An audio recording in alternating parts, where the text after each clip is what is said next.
I'll show you how to make these gorgeous home decor bottles out of trash today. I'm Alana, welcome to my YouTube channel at Upcycling NZ. Since I started making videos in October, I've been given a lot of people's throwaways. These were some beautiful embossed glass bottles with beautiful shapes, and they're going to be perfect for this project. You can use regular wine bottles or spirit bottles for this. I'm using a folk art chalk paint. This is cottage white.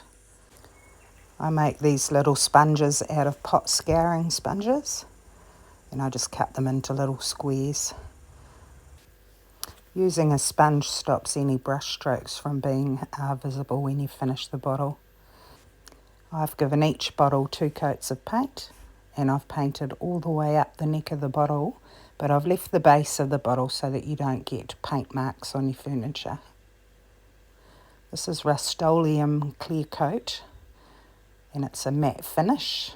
I'm just giving that a light spray, and that will just stop the paint from chipping off. Next, I'm using some twine and some PVA glue, and I'm just going to put a little glue around the neck of the bottle, create a loop, and then wind the twine around that loop and trapping a tail at the top there. And just continue to apply glue. You can use any type of glue for this. I tend to use PVA or Mod Podge is the best.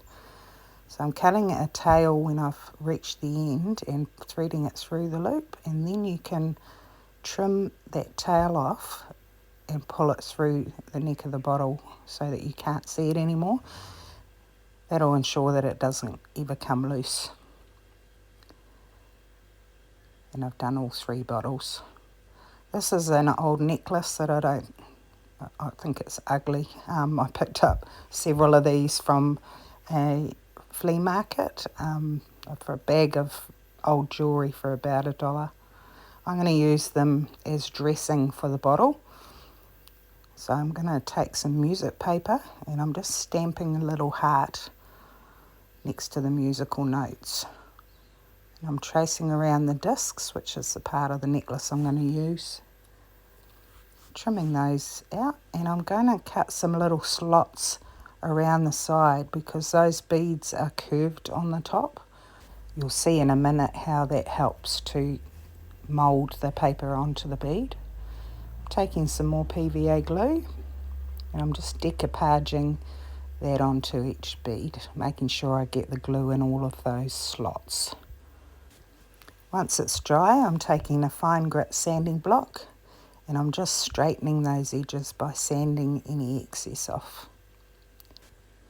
I'm going to use some folk art antiquing wax, and I'm just going to age the edge of the paper. Gives it a lovely subtle look.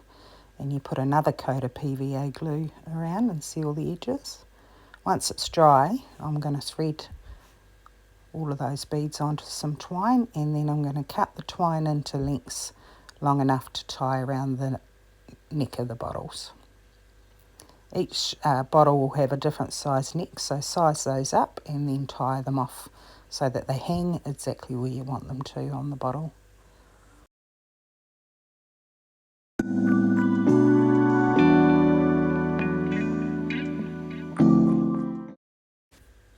You may have seen these bottles around. I'm going to apply the chalk paint with a brush this time so that I don't get any paint on that beautiful wrapping, and I can get close to the edges. One of the other bottles came with a glass stopper, which happens to fit this bottle as well, so I'm going to use that on this bottle. This bottle also has some factory lettering, which is raised around there. I'm going to do something a little bit different with that. I'm taking the stopper, and a 10-cent piece seems to fit nicely inside the rim there. And I'm taking another music paper heart and using the same process. Cut out the little heart, take some antiquing wax, age the edges again with a sponge, And I'm just going to decoupage that back onto that glass stopper with PVA glue.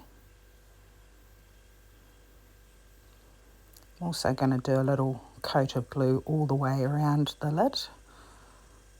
Acts as a sealer as well, so it doesn't hurt. So I'm taking that raised print and I'm just going to sand that back a bit so that it's more visible and give it a slightly distressed look. I'll just touch up that little bit that I accidentally sanded off. And I'm using that same method with the twine, leaving a loop and a tail and wrapping with glue all the way around the neck.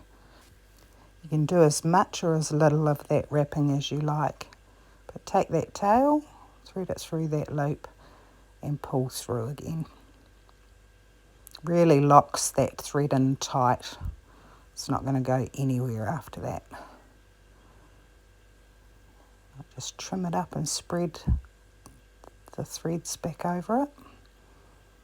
I chipped the paint again, so a little touch up there. This is a little ceramic oriental pendant, I think it used to be. So I'm just going to take some brown thread and tie that through. And I'll make a little, I call them bottle bracelets, little bottle bracelet with that. I've cut it down to size so it sits where I want it. For a tidy look, I'm just burning the stray threads off the twine.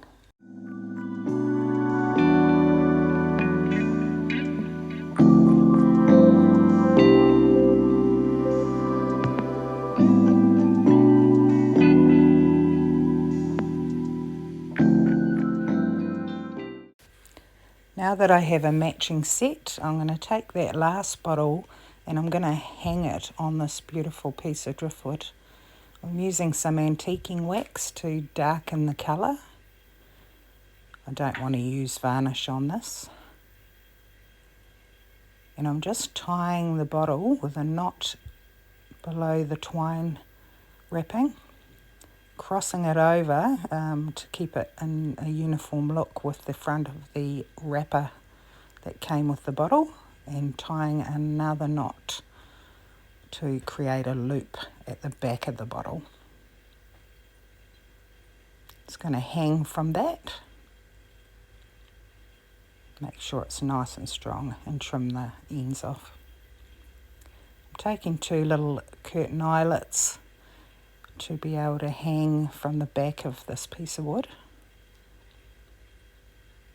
And on the front I want to use this black hook, but it's a bit too deep to go through and it will expose the back, so I've used a little brass washer just to give it some height. This is some bendy wire, and I'm just going to wrap that nice and securely. It's a bit of weight on it, so make sure that's really strong and trim the ends off.